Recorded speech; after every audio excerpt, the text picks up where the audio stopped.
โอ้ท่อเลยเมื่อยเท่ากันเมื่อยเลยไม่ได้เลยมาคู่มือก็เป็นว่าอะไรแบบบ่มีหยังคืบหน้าเลยเฮาผู้มาย่างเนาะไปนึงเจ้าคำว่าอันมาบ่มีคนเบิ่งเนาะคลิปมันบ่นั่นก็เมื่อยกันเมื่อยแหละมากับไกลคนกับบ่เบิ่งเวียกกับบ่เดินเมื่อยใจกันหน่อยเลยอะไรอ๋อเมื่อยมันเงินก็บ่มีถ้าบ่มาบัดนี้ถ้าบ่มาแฮงช่องขี้ดอกไปเลยซะไฟกับบ่มาหน่อยแฮงช่องขี้แบบเป็นอันลืมไปเลยซะแม่นเลยก็เลยพี่น้องเนาะจังไดก็ซอยพักซอยดันกันให้มันฮอดพังฮอดพาซะ10สิบ่ได้เช้าสิบ่ได้ก็ได้ก่อได้หยังได้แบบมันเป็นห้องเป็นหยังถึงสิบ่ได้ทาสีถึงบ่ได้ใส่กะโลเฮ็ดกับงามขมูกได้แล้วเลยเนาะก็ใช้ประตูประต่างเทพื้นขึ้นได้แต่ฉะนั้นก็นอนรับสบายอุ่นจุ้ยนะ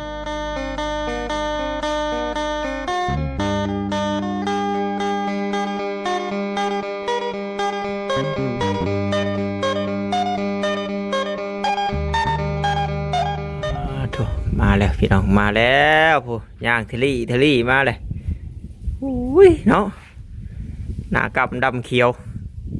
ได้ยังเฮ้ยมาสู้กินนะมี2 ข้อเนาะสบายดีมื้อนี้สลัดเว้ยมื้อนี้ถืออันกระปุกน้ำแข็งน้ำเย็นมากินน้ำบ่ไหวเป็นอะไรตายแล้วอ๋อบัดได้ถามมาฮอดไสชาวบ้านยามทางใหญ่ที่ไปรัดเอาบัดชะม้อยแต่บ่มีสัญญาณบ่ผมว่าเฮายางรัดป่ารัดดอนห่วยบ่ไปรัดได้บ่แต่ว่ายางทางใหญ่เลยสิไปรัดเอาเลยเฮามาทางนี้เนี่ยซะหน่อยยางกูมือสิหุ่นดีแล้วได้จะตั้งแต่อ้ายบ่ได้ขึ้นมา2-3มื้อก็มีคนขึ้นมาหาอยู่บ่ก็มีว่านมีวานนี่ไปใช้เบิดแต่เก่าได้มาคือว่าอันเขาไอ้ลี่แล้วก็ลงมาแล้วบ่ลงมาแล้วเราว่านี่คาบาลีบาบีบาวนิ้วนี่ดับซะเล็กขนมน้อยชื่อน้ำรถพุ่มพวงได้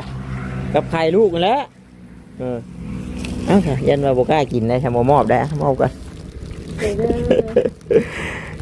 มาย่องอ้ายได้ผู้บ้าผมได้ชื่อกันช่อยแน่จะมาไก่คนว่ะจักแล้วผู้ชายได้จะฮู้ได้ว่าข่อยมาไก่โยเห็นเจ้านั่งกันลมโทรศัพท์อยู่คนน่ะนั่งลมโทรศัพท์แคมทางเจ้าไปทางไก่ชื่อเลยชื่อช่อยแล้วใช่ไปตอดน้องน้อยเพิ่นก่อนใช่หากินแล้วแหละเนาะเอาพี่น้องเลยเนาะมื้อนี้ก็ขึ้นมาหาน้องน้อยเพิ่นเลยเด้อพี่น้องเด้อเนาะเพราะว่า FC เพิ่นแฮงมิ่นอยู่พี่น้องเอ้ยบ่ได้ขึ้นมาหาน้องน้อย 2-3 มื้อลืมน้องน้อยแล้วบ่ตาว่าซั่นเนาะก็ยังบ่ทันลืมดอกพี่น้องเอ้ยดับนาเมื่อวานหางค่ำเมื่อวานนี่แหละมาแต่มั่งเล่าซอยบ่แสนแล้วก็ผู้ดีดำตาก้าค่ำตอนแรงหั่นพี่น้องเนาะก่อนอื่นก็ขอกราบทักทายสบายดีกับพ่อแม่พี่น้อง FC กันเบิดสุคนบ่ว่าอยู่ทางฝั่งลาวฝั่งไทยทั้งต่างประเทศนำเนาะแต่ยินดีต้อนรับเข้าสู่ช่องของเบาตาบ้านเฮาคือเก่าเด้อพี่น้องเด้อเข้ามาเบิ่งมาชมเป็นกำลังแห่งใจให้แน่พี่น้องเนาะคือหางแล้วเวียกพี่น้องเนาะมือก้อนๆนะก็โลก้าพี่น้องเนาะก็บ่ได้ขึ้นมาโลก้ามือนึงดำมือนึงนะแล้วก็มื้อวานนี่ก็ซ้ำตะก้าแหละพี่น้องเนาะก็ไปมั่งเล่าซอยบ่แซนเอาไว้แล้วฉันอ้ายสิชวนเจ้าว่าไปแบบโลกาเธออ้ายป่ะมือเดียวหน่อยบ่โดนดอกว่าอยู่แต่ว่าถ้าคือมันใกล้กับบ่ได้หยอกแล้วเนาะก็สิเอาน้องเพิ่นไปเลยแต่ว่ามันไกลพี่น้องเอ้ยมันไกลยันกับอีกอย่างบัดนั่นนี่แหละผู้นั้นผู้นี้มาหาบัดสิบ่พ่อนะก็เลยเป็นอันเว้าหยอกอีซื่อเนาะหน่อยจ้าบ่ตาจังไดเอาน้องเพิ่นไปดำให้ดำหน้าผู้นั้นผู้นี้มาหาบ่เห็นเสียหน้าเลยเป็นอันว่าหยอกซื่อเพราะบางคนก็เห็นอยู่เนาะเพิ่นถามใช่ว่าสิเอาน้องน้อยมาโลกาดำหน้าว่าซั่นคือบ่เห็นเอาน้องเพิ่นมามันไกลแน่พี่น้องเนาะครับ ผู้คนนี่แหละเก็บงานเข้ามาหาน้องบนพบพ่อพี่น้องเนาะแล้วก็มาบัดนี้มาสานต่อมาหาน้องเพิ่นคือเก่าพี่น้องเนาะเมื่อวานนี่กับเขาน้องนิวเขาอ้ายเพิ่นสั่นขึ้นมาแล้วก็เรื่องเฮือนเรื่องชาตินี่ก็จักแนวใดแหละพี่น้องเนาะมีงบเข้ามาเท่าใดแหละบ่ตาท่านฮู้เอาที่แน่ๆนี่มีแต่น้ำน้องพัดชัยนะพี่น้องเอ้ยน้องพัดชัยก็ยังมีเท่าใดบ่ตาก็บ่มั่นใจเนาะเพราะว่ามื้อก่อนนั้นคือว่าเห็นชื่อบล็อกชื่อหยังเขามาเพิ่มอยู่สินะจักมันยังเท่าใดเหลือเท่าใดพุ่นและน้องพัดชัยเพิ่นกลับมาแต่เรียกแต่งานทั้งน้องแจ้งบ่พี่น้องเนาะจังค่อยว่ากันแต่จริงน้องพัดชัยก็ให้บ่ตาจัดการเอาได้พี่น้องเนาะก่อรถเด้อเจ้าว่าซั่นโอ้บ่กล้าเฮ็ดพี่น้องเนาะน้องนงบ่อยู่แล้วก็หมู่คู่บ่อยู่ก็บ่กล้าเฮ็ดดามเพื่อใจหรือว่าเฮ็ดผู้เดียวพี่น้องเนาะยันมันบ่ถูกใจหลายๆคนกับเฮาก็บ่แม่นสร้างพี่น้องเอ้ยคือในกรณีบ่ตาว่าได้ก็ได้นะคือแบบเฮ็ดนํกันหลายคนเนาะจับบ่ายช่วยกันเบิ่งช่วยกันตัวใดมันบ่คักบ่แน่ตัวใดมันเจ้าเฮ็ดเป็นตัวนี้ขอยเฮ็ดบ่เป็นตัวนี้สินะปรึกษากันโอเคกลัวบ่ตาว่าเนาะผิดพลาดมามันยากเฮาได้ก่อได้อย่างมันปูนมันแข็งมันจับแล้วบ่คือไม้ได้ไม้เฮางัดออกได้นี่ได้อันนี้ชำทุบแล้วแตกโลดพี่น้องเนาะเพื่อสิเป็นเฮือนเป็นชานก็อยากให้มันละเอียดละออแน่พี่น้องเนาะว่ายากอยู่พี่น้องเอ้ยใช้เวลาพี่น้องเนาะซีเพิ่นก็ว่าคอยเป็นคอยไปแล้วก็ทั้งแม่เพิ่นนั่นแหละเนาะแม่หักน้องน้อยเพิ่นก็โทรมาอยู่คอยเป็นคอยไปแล้วลูกเอ้ยว่าซั่นใจเย็นๆเห็ดเผาเห็ดพังนี่แหละก็มันก็ขึ้นอยู่กับงบตามกำลังเฮานี่แหละเนาะโอ้ท่านมีเฮ็ดใดพี่น้องเข้าใจอยู่บ่เผาน้องน้อยแล้วสิลดหุ่นก่อนเนาะจะเพื่อนแล้วยังได้อยู่ก่อนจะคนที่ไปก่อนเป็นได้หน่อยเจ้ายาวแต่อันนี้กี่12 โมงยาวมายะออกแต่เฮือนจักโมงอ๋ออัน11 โมงครึ่งนี่แหละ11 โมงครึ่งมาดิ12 โมงเฮาว่าจะ12 โมงโอเป๊ะเนาะตัวเนาะโอ้ยจักแบบหาตื่นเท่าช่วง10 โมงอยู่จักบ่ไปเรียกหยังเรียกอันนี้เฮ็ดหยังเขาอิ้นอีหยังก็ตัวเขาเฮ็ดกระทงมันนะโอ้เยาคือว่าแต่งแก้แก้เสียเคราะห์เฮ็ดให้เจ้าของหรือเฮ็ดคนอื่นไปช่วยเรียกเลยหน่อยก็มาเนาะเด็ดเนี่ยแนมไปกับแต่กระบาบมันเนาะหน่อยเนาะเข่ากันเนาะโอ้ยเหี่ยวอันนี้แต่ว่ามันเฮ็ดอ่องมองอยู่เพราะอยู่น้ำอยู่ในใช่แกสิอยู่ให้ดอกนี่โลดตัวปั๊ดพี่น้องเอ้ยแต่กระบาบมันจะยามใดผ้าฝนที่ตกให้อันนี้คือในข่าวมันสิแรงบ่เปอร์เซ็นต์ผลนั้นมันก็มีอยู่มื้อวานนี่บางบ้านอ้ายก็ตกเมื่อวานซื่นตกไปตามงูนเมฆอยู่นั่งอยู่ใกล้กันสิแนมเห็นฝนอยู่กับบ่ตกอยู่อันบ่ได้ตกตั้งแต่ 2-3 มื้อทางบ้านเฮาแต่มีอยู่พี่น้องเนาะเปอร์เซ็นต์ผลน่ะบ่ฮู้ว่ามันสิฮอดเฮาหรือบ่สินะจนบ่อยากออกไปฮอดหน้าอ้ายน่ะกระบาดมันน่ะตอนเว้นมาละใบห้ำบ่ไปสิตอนเช้าน่ะใครแน่ตอนเช้าใครแน่มันน้ำหมอกเนาะตอนเว้นโอ้คือนี่มันหนองจนดินแตกเหิบหมดได้เนาะผู้ดำนี่สิตายเฮาเมื่อยใช้ตัวเคยอันขึ้นเงินเทิงภาคมื้อน่ะประสานงานกับเพิ่นด่วนเนาะตอนแรกก่อนผู้ดำก็ได้สิมีกำลังใจเฮ็ดเนาะเบิดแล้วบ่อยู่นานน่ะอันตัวดำน่ะเบิดน้ำดำแล้วเรา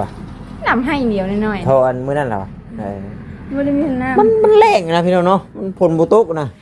ถ้าแม่นดูดก็มันสิได้จักให้โอ้ยมันบ่ไหวน้ำเมืองน้ำมันแล้วก็ดูดขึ้นไปก็มันเหี่ยวคือเก่านะมันบ่แม่นน้ำฝนเนาะมันเหี่ยวเก่าได้พี่น้องแต่ว่าฝนตกแล้วท้องผ้ามันก็เปลี่ยนเด้มันบดมันซุ่มมันเย็นอีหยังมันก็อีกแบบนึงอันนี้เขาดูดขึ้นไปบัดหาดแดดกับไปโอ้ยก็มองอย่างกับหน้านั้นหน้าว่าสวยง่ายๆกันน่ะหน้าห้องเป็นหน้าโน่นนะยังหน้าห้องมันจะเถื่อนเป็นห้องมันเป็นนอนเลยอย่างว่าหน้าห้องมีน้ำด้วยเนาะห้องกับห้องสูงบ่บัดตัวห้องแบบบ่มีให้หน้าบัดตัวนู้นบัดมีให้หน้าน้อยไงน้อยดับหน้าน่ะน้อยดีนะตัวเอายังใช้เป็นจังสิออก นิ้วมือนี่อย่างนี่บ่เป็นสีทองเบิดมือดาวิดนะนาตีนบาด อันยังก็ หนอกมังนาวใส่มาเบิดล่ะพี่เก้านอกจากขูดออกได้เหยียบหอยอีกเนาะ ว้า ปอเลิกนึงมือดาวิดเนาะ ลึกลีน ถึกเส้นอันนี้อีกนี่ พูด นี่เอ้านี่ถึกเส้นตัวนี้นี่ เออ เขียวขึ้นบางหอยได้2ถังเก็บนะ หอยอ่ะ หอยเชอรี่ ลึกลีน ตายดิหอยนะ โอ้ยังไม่เก็บได้ตรง ยังมีผู้อึดหอยนะโอ้ ใช่อันนั้นดิ สิใช่หยัง มะขาม ฮึกระเสบแล้ว เออเนาะโอ้ยแล้ว มันที่ไรตอนชีวิตน่ะมันเป็นน้ำแหลมน้อยๆเป็นน้ำแหลมมันแทงเสียดขึ้นมาเทิงที่ไรปากบาดนี่บกว้างแต่ว่ามันเลิกขึ้นมาบางทีกั้นใจถอดอันเล่นแจ๊กว้า ไปที่สุดเนาะ โอ้ยคือจะพระ ที่ลึกลีนจะหายนะคือว่าน้อยเดียวสะ4 มื้อ5 มื้อก าจักสิเอาจักให้เบิดก้าอัน200หน่อยๆเบิดก้า200ประมาณ280กว่ามัด สามารถไปยังเงาเรียน ทำหน้าเจ้านี่จะเวิ้งหน้าเจ้านี่ลงไปนี่เกี่ยวนี่แต่มันเป็นไหหน้าเบิดเด้ของเจ้ามันบ่เป็นไหหน้าแต่มันคือหอมถ้าเป็นไหหน้าเบิดนี่ก็นี่เป็นไหใหญ่เบิดเด้นี่แค่นี้ ที่กว้าง ก็ธรรมดาก็มันก็ดำก้า200 300ก็ธรรมดา เลย แต่ว่ากอมสิไว้น่ะจ้างพอเท่าจ้างมาเพิ่มก็5คนบัดเพื่อนเจ้าของแน่สินะ ใช่ก็ยังไม่ได้เนาะ บ่แล้วเลยยอดำเองนะประมาณ 6-7 มื้อพุ่นละบัดดำหน้าไว้ทำไมโลกาก็เบิดมื้อได้บ่ฮอด10 มัดแล้ว คือกันแน่ไม่ได้ไหวเลยค่ะ คือว่าเฮ็ดอยู่เนาะแล้วก็ไว้เนาะ เฮ็ดเฮากันยังหาบ่เฮ็ดสุดสิมือเลยบ่ไหวแม่ได้ให้เฮาให้เฮ็ดนั่นเฮาก็เฮ็ดสุดสิมือเลย บัดเขาเจ้ามาว่าโลกานั่นเขาเดียวได้น้อย นั่น งวกเขามาเบิ่งบ่ได้เรียนสลายแล้วเฮ็ดเอาได้ว่า คือกับดำหน้าเลยเลี้ยวไปหน้าหมู่คือบ่ไหวลิ ดำไหวเบิ่งหน้าเองเลยเฮ็ดแต่เฮาคือบ่เฮ็ดทุกมื้ออยู่นะ ดำหน้าก็ว่าเขาเจ้าดำห้างก็ธรรมดาพี่น้องเนาะแต่คือว่าไปวาบๆอยู่ แม่นเลย ตั้งมันช้าน้ำเฮานี่ แม่นเลย ยอมรับเอาบ่ไหว้พี่น้องเนาะโลกากับเบิดมือได้บ่เช้ามาแต่ว่าเอาอีหลีรอ เฮาไปรับจ้างแล้วก็ได้กล้าเท่าใด25หรือ30เนี่ยหมดมื้อ เต็มที่ได้เนาะ เต็มที่เลย สุดยอดได้สำนักกันเนาะ โอ้มื้อละ2-300 บ่ได้อ้ายก็ยอมโลกาเฮ็ดอย่างอื่นได้แล้วทำโลกาดำหน้านี่ทำดำหน้าดีกว่าโลกานี่อ้ายบ่ได้นำหมู่หรอกบ่ได้ยอมว่ะ แม่น เถอะไผถ้าโทรขึ้นมามื้อนี้มีไผสิมาเพิ่มอยู่บ่นี่ จ้ะ แต่บ่นิ้วนี่สิขึ้นมาอยู่บ่นิ้วนี่เบิ่ง อย่าเราไปพุ่น ไปยัง ไปพุ่นสาวไทยบ่ ไปสาวผู้ไทยบ่มีดอกแล้วเราบอกเราสิมาอยู่โอ้ยทำไปทางนั้นเราส่วนโลดเราไปกับไผเราไปทางนั้น ลอรี่เด้ กับมีหมู่มาบ่เมื่อนั้นคืออ้ายเห็นหมู่บ่ เมื่อวาน เมื่ อวานเฮ็ดอันหมู่เพิ่นมาแต่ของเทพวันมาต้มไก่นี่นะวันนี้ มาแต่ห้องเทพ ของเทพ มาแต่ของเทพ กรุงเทพ กรุงเทพกูมากรุงเทพเลยบ่ได้หยอกบ่หยอกบ่ หยอกอยู่ หยอกอยู่ หยอกอะไรอยู่ โหอยู่ใกล้บ่นิ้วก็กล้าหยอกใช่บ่ เอ้าเราหยอกว่าลิ้นว่าหัว ว่าหยอกว่าลิ้นบ่หัวชื่อนี่ แม่ใจกับใจกับบ่นิ้วแล้ว นั่ นะ นนะอย่านะหน่อยอย่านะคนเบิ่งโซโลกนี่นะเอ้ย อย่าให้มันหลุดนะเอ้ยลายได้คนเบิ่งนี่ บ่อยากสารภาพอะไรนะ บ่อยากสารภาพหน่อยติ เฮาเป็นผู้หญิงเด้ แต่นี่ FC เพิ่นนึกว่าโอ้ยหามักแต่ผู้นั้นผู้นี้ว่าซั่น ใจเอ้าเขาว่าหยอกคนอื่นนี่ได้แต่ว่าใจเฮาพี่ไผสิไปฮู้นำเฮาเนาะเห็นเฮาหยอกก็หยอกแบบพี่แบบน้องแบบแบบย้ายไปก็ไปฮู้นำเฮา บัดบ่หยอกบัดบ่ได้หัวนิดหน่อยเด้อ แม่นเลย บัดบ่หยอกบัดชึมงึมอยู่ว่าเฮาหน้าบูดจะหาย คือน้องน้อยเพิ่นนี่เคยเว้าหยอกกันแล้วพี่น้องเนาะบ่าวต้าก็บ่ได้ถือซาน้องเพิ่นนะเพิ่นนั่นนี่ก็โอเคธรรมดาถ้าว่ามื้อใดน้องเพิ่นบ่ปากจะมึมดอกมันแปลกเฮ็ดนะแบบว่า เป็นหยังวะเดี๋ยวนะ คือแบบยังห่างยัง เพราะว่าเราเคยเห็นเลยเคยเห็นว่านิสัยเป็นแบบนี้เว้าประมาณนี้อารมณ์แบบประมาณนี้เห็นนะ แม่เลย ฮู้แล้วถ้าคนเคยแบบเว้ากระดิ่งกระดีมันมากหรอกเชื่อมึงคือไก่ถึงหานี่บ่ไหวเลยไหวเนาะกินแล้วบ่ข้าวเช้านะ กินต้มมี กินต้มมียังแต่ข้าวเพลนบัดนี้พุ่นแล้วจ้ะเพลนพุ่นแล้วจังกินจ้ะ โอ้ยนี่จักโมงนั่น 12เลย 12โมงเลย ข้าวก็มีอยู่เนาะ 12โมง ใครลูกแหละอยาก ไปเพศบ่ซั่น อยากจะกินเนาะมาหน่วย3-4,000 โอ้ได้อยู่เมื่อกี้นี่มีอยู่ 3,000 มีอยู่3,000รุดให้รุดให้ หาเงินน้ำบ่ทันแหละน้องน้อยครับบ่ได้ไปใช่น้องน้อยเนาะ โอ้โห แต่ปีที่9ก็ได้ไปหาแต่ว่าเฮ็ดออกได้น้อยนี่เพิ่นย่างกายมานี่ผัวเมียเพิ่นได้เฮ็ดปวก โอ้ อีหลี ให้พวกใหญ่บ่เฮาก็ จักว่าอ้ายก็บ่ หาให้ละงอกมื้อนั้นได้เท่าใด80บ่หรือ70นี่แหละ โอ้ออกบ่เฮ็ดออกอ่ะ ป้าเขาขายจนมันสิเบิดเลย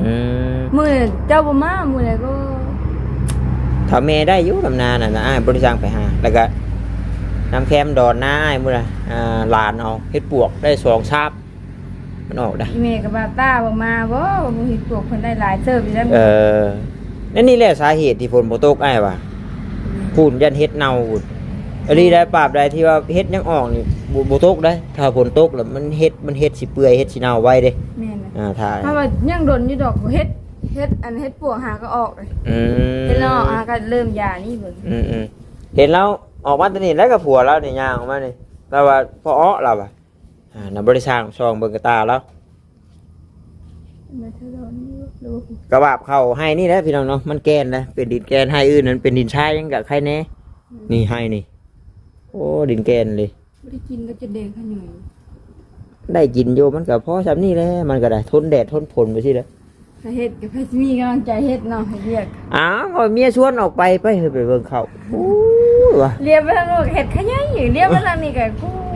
ออกไปแต่กระบาบมันเนาะเหี่ยวอยู่ แม่นเลย ฝนตกก็น่าเคยจักไปว่ะนี่เดี๋ยวเพิ่นไปแล้วมื้อนี้ไปหาแซมเข้าก่อนเพิ่นว่าแซมกับไปแซมบ่มีน้ำนี่ก็ตายแล้วว่ะ แม่นเลยหากมัน หากมันบ่ได้ดูดน้ำเด้น้ำได้พี่น้องเอ้ยได้จำใดก็กินเอาเฮ็ดจังได๋ฮอดมือฮอดยามมันเด้ อันนี้ก็แถวหน้ากระแดง ก็บ่มีแต่หน้าเฮาดอกว่าหน้าผู้อื่นก็เป็นกันแหละ นี่เลย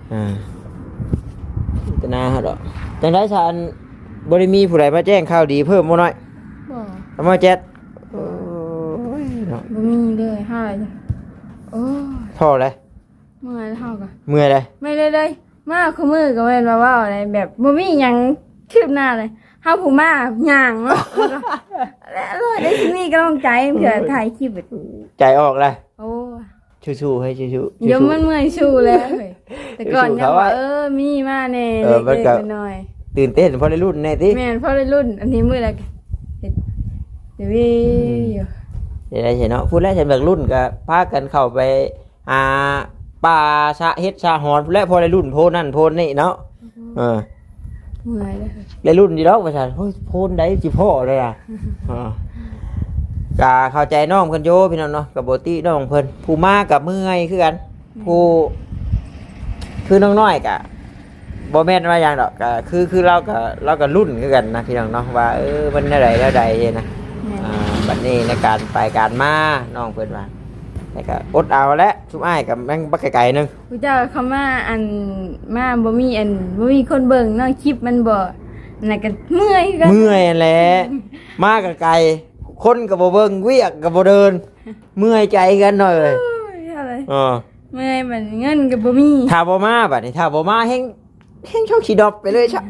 ไฟก็บ่มาหน่อยให้ช่องขี้แบบเป็นอันลืมไปเลยชะ แม่นเลย ก็เลยพี่น้องเนาะจังไดก็ซอยพักซอยดันกันให้มันฮอดพังฮอดพาซะ10สิบ่ได้เช้าสิบ่ได้ก็ได้ก่อได้หยังได้แบบมันเป็นห้องเป็นหยังถึงสิบ่ได้ทาสีถึงบ่ได้ใส่กะโลเฮ็ดกับงามขมูกได้แล้วเลยเนาะ แม่นเลย ก็ใช้ประตูประต่างเทพื้นขึ้นได้แต่ทำไงกันนอนรับสบายอุ่นจุ้ยเลย แม่นเลย ว่าไง มันคือคืออันนั้นแท้ เบิ่งลายมือน่ะมันเป็นได้กระโดดกระเดี่ยแท้เนาะโอ้ยเนาะโอ้จะบ่แล้วนี่บ่แล้วนี่ลายมือมันบ่ได้บ่พลาดนี่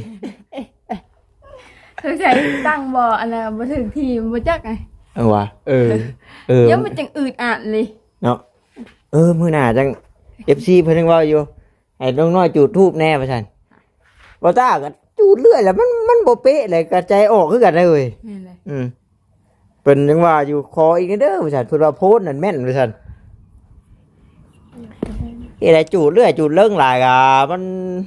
บ่ออกแล้วก็ท่อเลยพี่น้องแม่นอยู่ว่า FC เป็นคนบอกสินะเฮาก็จูดไปเรื่อยแล้วมันบ่ออกบ่อยากให้ FC เสียเงินซื้อนะแม่นเลยโอ้ผู้บางคนเพิ่นก็ชื่อนี่เนาะเพิ่นก็รุ่นน้ำเฮาหรือใดแม่นเลยก็เลยแบบบ่ได้ซื้อมาอย่าดอกยังบ่ฮอดมือเฮาหน่อยเอ้ยแต่ว่านี่น้อยได้ผลได้น่ะเกลี้ยงมาแล้วแหละเขาข้ามประเด็นออกแต่ตุ้มเดียวนี่เจ้าก็จิ้มในลายตุ้มเอ้านี่เห็นบ่นี่ฮะแล้วพอมันนี่ชื่ออ้ายว่าถือว่าเราก็บ่ตัวเนาะก็ออกตุ้มเดียวอันตุ้มใหญ่เนี่ยนี่มันเหี่ยวแล้วนี่มันเหี่ยวลงแล้วแต่ก่อนตุ้มมันใหญ่คือมาสังเกตเบิ่งถ้าตัวใดเฮาคิดให้มันเป็นบาดๆนี่แฮงออกไวมันโตคิดให้มันลงเลิกบาดๆสิเลิกใช่มั้ยให้ยามกัดเนาะเจ็บบัดเจ็บแน่น่ะอ้ายว่าเกี้ยงคักกะลีบัดนี้ว่าสมไปฮู้เด้ว่าหาก็สิใช้จับเจียก็ว่าไปใช้รถเห็นผลอยู่ป่ะชาพี่น้องเอ้ยเนาะจักสิเอาจังใดไปต่อเพราะว่าน้ำบ่ต้าก็บ่มีเบิดแล้วงบกะน้องน้อยก็เมื่อยแล้วน้องน้อยก็ท้อแล้วสู้ๆแล้วอ้ายก็กลับไปกลับมา100กว่าลักผู้น้อยเอ้ยอดเอาถ้าบ่มาก็แฮงย่าน FC ลืมเจ้าไปเลยก่อนนี่ลีเพิ่นไปมา2-3มื้อเพิ่นก็โทรมาได้ 3-4 คนน่ะบ่หยังนี่อ่านโลดมินอ้ายน่ะลืมน้องน้อยแล้วบ่บ่แม่นว่าลืมพี่น้องเนาะเพิ่นไปเพิ่นเฮ็ดเวียกเฮ็ดงานนำให้นำนาเพิ่นก็โทรมาหลายอยู่ได้แม่นผมมาอยู่พี่น้องเนาะป้าจ้ะเดี๋ยวให้น้องน้อยหากินข้าวกินน้ำกินต้มขนมเพิ่นกันใกล้ค่ำใหญ่เพิ่นไว้ยัน FC อยากอีกเนาะเอานั่นละสู้ๆเอาสบายดีพี่น้องเนาะไปจ้ะเป็นกำลังใจเพิ่นแน่พี่น้องเอ้ยถีบไฟฟ้าแม่ก็บ่ซื้อให้เพิ่นว่าเนาะย่างออกมาพลอยไปเพิ่นว่าแต่ละมื้อโอ้ยโอเคเด้อพี่น้องเด้อสบายดีเด้อพี่น้องบ๊ายบาย